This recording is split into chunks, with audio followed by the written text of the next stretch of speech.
എന്നാ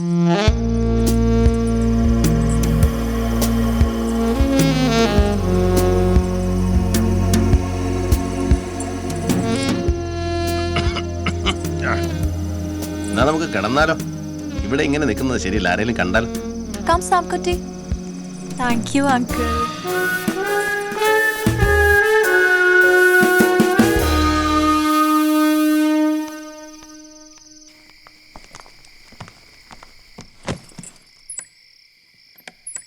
അയ്യോ അടയ്ക്കണ്ട ചേച്ചി.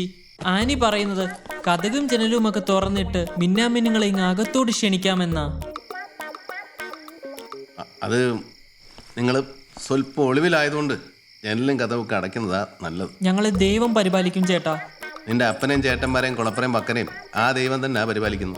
കർത്താവിനെ ഓർത്ത് അങ്ങനൊന്നും പറയല്ലേ ചോദിച്ചേട്ടാ, ഞങ്ങൾക്ക് സങ്കടമാവും. അല്ല അത് ഞാൻ ഈ വെറുതെ യാത്രാക്ഷീണമൊക്കെ ഉള്ളതല്ലയോ.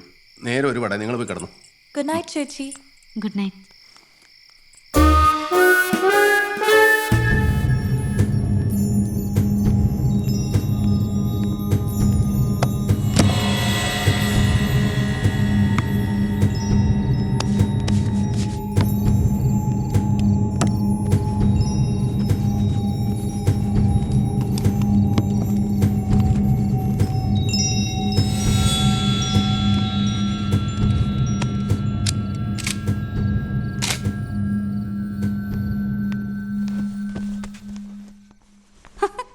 ഇതെന്നെ ചോദിച്ച തോക്കുമായിട്ട്.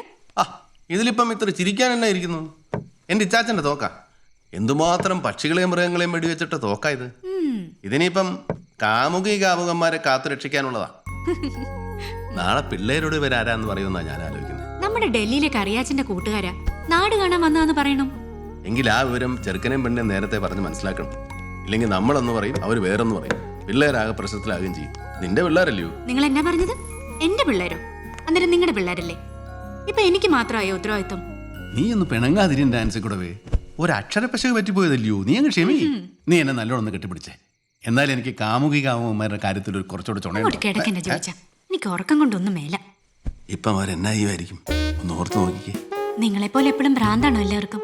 അവരിപ്പോ അങ്ങോട്ടും ഇങ്ങോട്ടും തിരിഞ്ഞിടന്ന് കൂർക്കം വലിച്ച് ഉറങ്ങുമായിരിക്കും. അല്ലാതെ തന്നെ ഒന്ന് ഉറങ്ങിക്കേ.